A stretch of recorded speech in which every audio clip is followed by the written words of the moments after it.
L'essentiel de l'actualité, c'est sur 5 TV. Madame, monsieur, bonsoir, bienvenue dans ce 20h.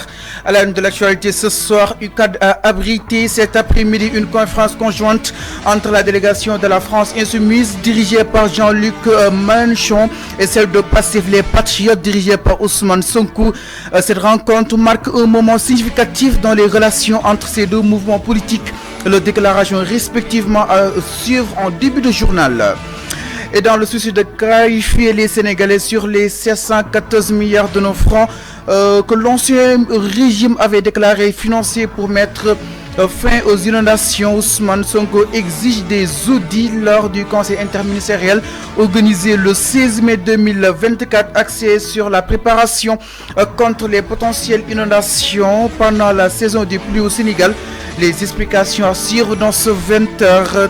Zéro tolérance, le dossier judiciaire concernant les illégalités relevées par la Cour des comptes dans la gestion du fonds de riposte de solidarité contre les effets de la Covid-19.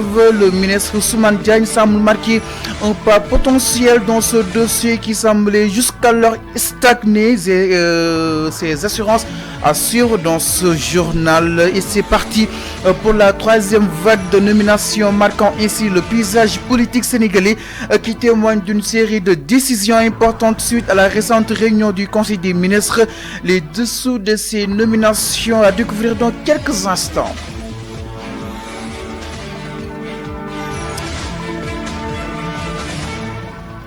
Mesdames, Messieurs, rebonsoir à tous et à tous. Bienvenue dans cette presse parution du soir. Je vous le disais dans les titres, en visite à Dakar, Jean-Luc Mélenchon une conférence ce jeudi à l'UCAD avec Ousmane Sonko sur le thème échange sur l'avenir des relations Afrique-Europe, une visite au Sénégal qui s'inscrit dans un contexte hautement politique. Retour sur son discours.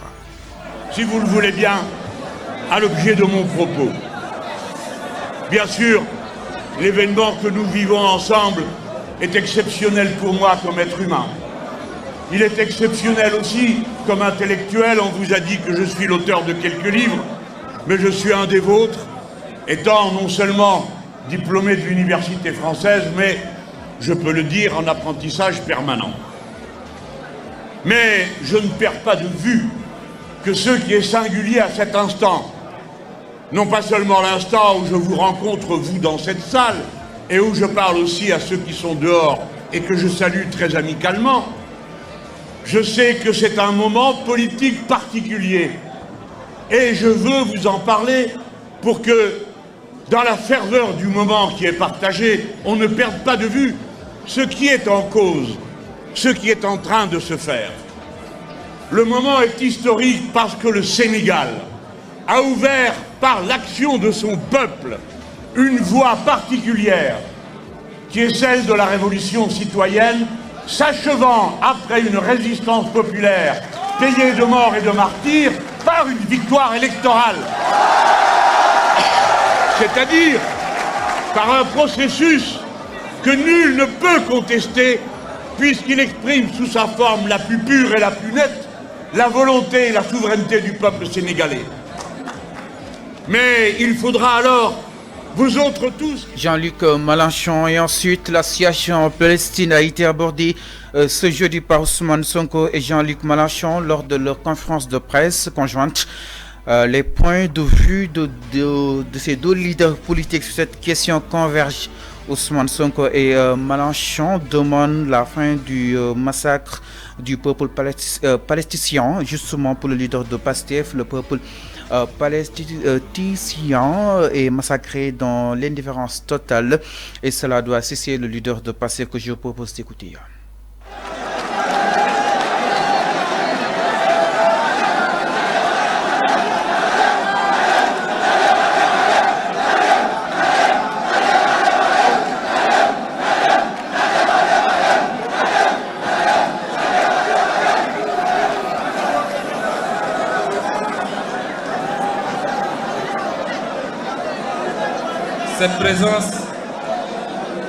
Cette présence de base militaire suscite des interrogations légitimes, plus de 60 ans après nos indépendances.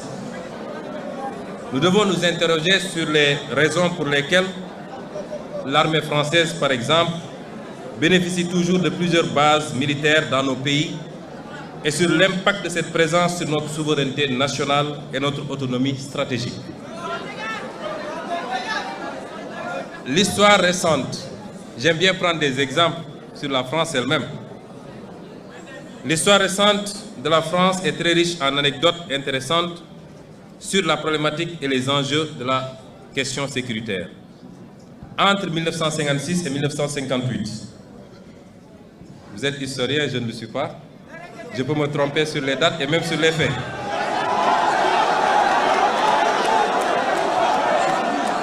Mais entre 1956 et 1958, c'est-à-dire... Donc, Sonko de tout cœur avec le peuple palestinien.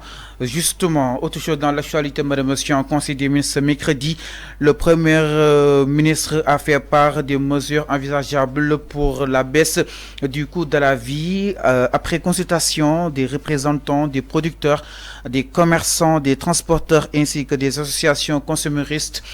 Les denrées visées sont le riz brisé, non parfumé, le pain, le sucre cristallisé et l'huile, informe Ousmane Sonko. Un rapport avec des propositions précises sera remis à Monsieur le Président Bassirou Diomaye Diakhar Faye.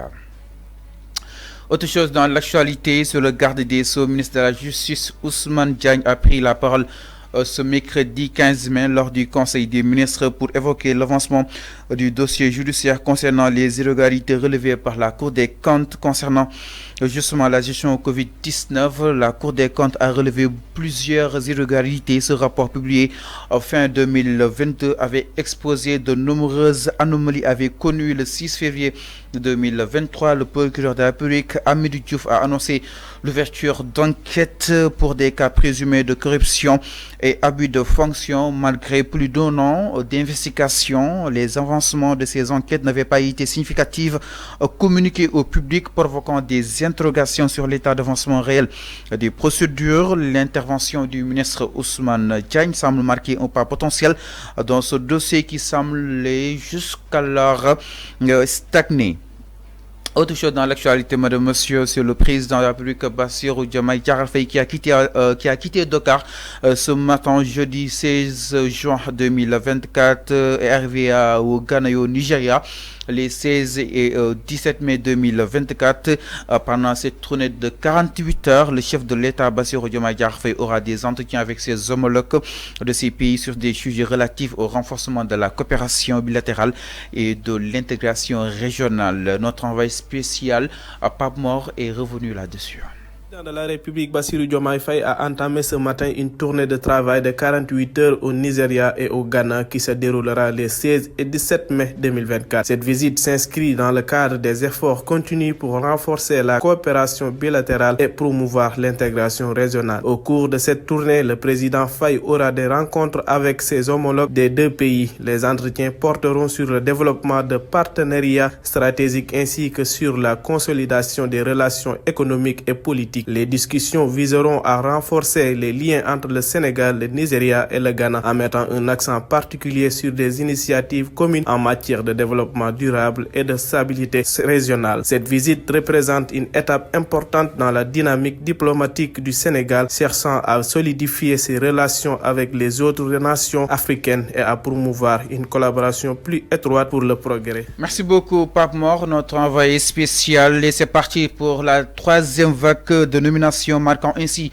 le paysage politique sénégalais qui témoigne d'une série de décisions importantes suite à la récente réunion du Conseil des ministres. Les déçus de ces nominations à découvrir dans quelques instants avec Gassama.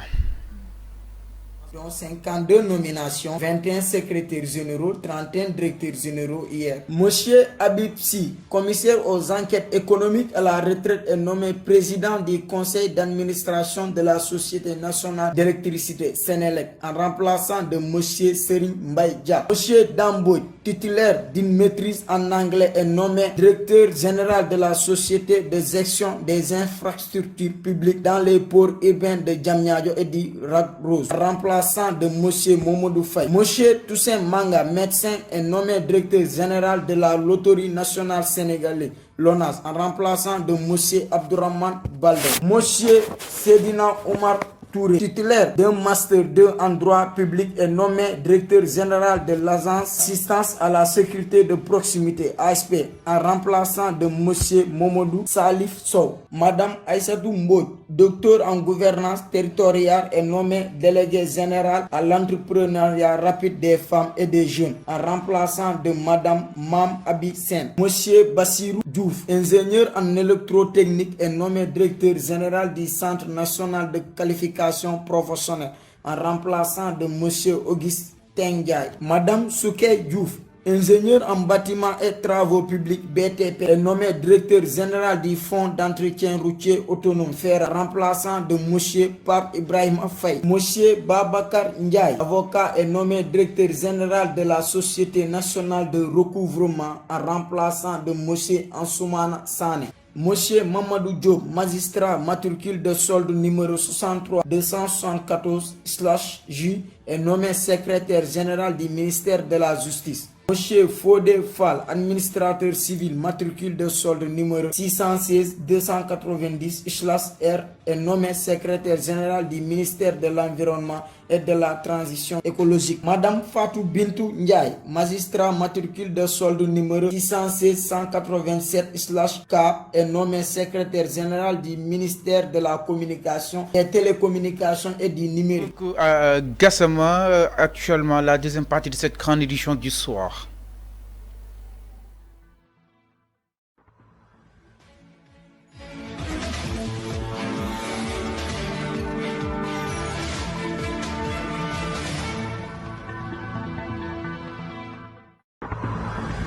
Marqué par la page sportive, et c'est l'affaire d'Arfan Kolia. En Italie, ça y est, c'est déjà officiel. Attendu dans les collimateurs depuis fort longtemps, les acteurs du football ont été gâtés hier. La fête était grandiose du côté de Turin. La Juventus, sacré champion donc de la Coupe d'Italie, l'opposé à cette bête et féroce équipe de l'Atalanta de Bergame. Finalement, la Juventus va renverser la mise dès les premiers instants de la première mi-temps. Une passe venue de la gauche par Andrea Cambiaso a délivré une passe décisive à l'attaquant serbe Dusan Vlahovic, qui a réalisé donc transformer cette action à un but. Désormais, déjà à la 4e minute de jeu, 1-0 en faveur de la Juventus de Turin. Le score sera ainsi jusqu'aux ultimes des temps réglementaires pour voir dans la foulée l'arbitre de ce match siffler un match déjà terminé.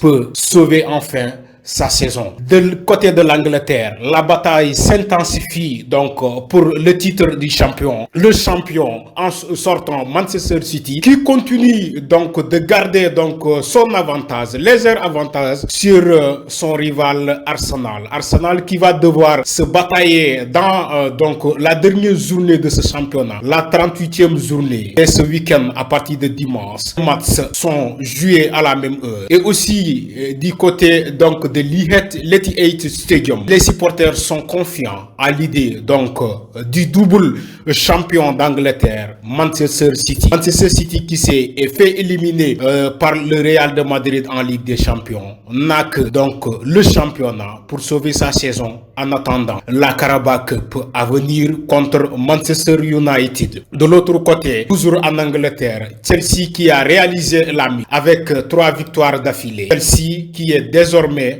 placé à la 6e place de ce championnat. Désormais, les Bleus peuvent compter bel et bien à jouer la C4 dès l'année prochaine. Ils sont déjà en Europe à un pas de l'exploit. En attendant leur dernier match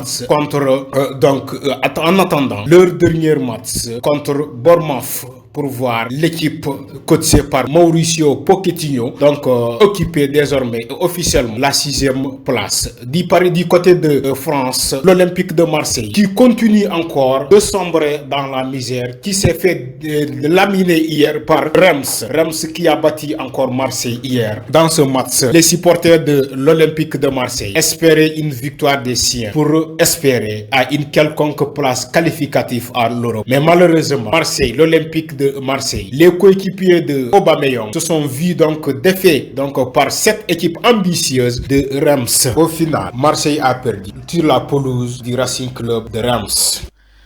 Merci à Fankoli pour la page sportive. Et voilà, cet élément met en terme à cette présente édition. Mesdames et messieurs, merci beaucoup de l'avoir suivi. Mais c'est également l'ensemble des équipes en régie de la rédaction. Sans rien ne pourrait se faire. Bon suite de nos programmes et passe des excellents moments sur Sénégal 5 TV. À demain à partir de 20h, on va se retrouver pour la grande édition du soir. Bonsoir.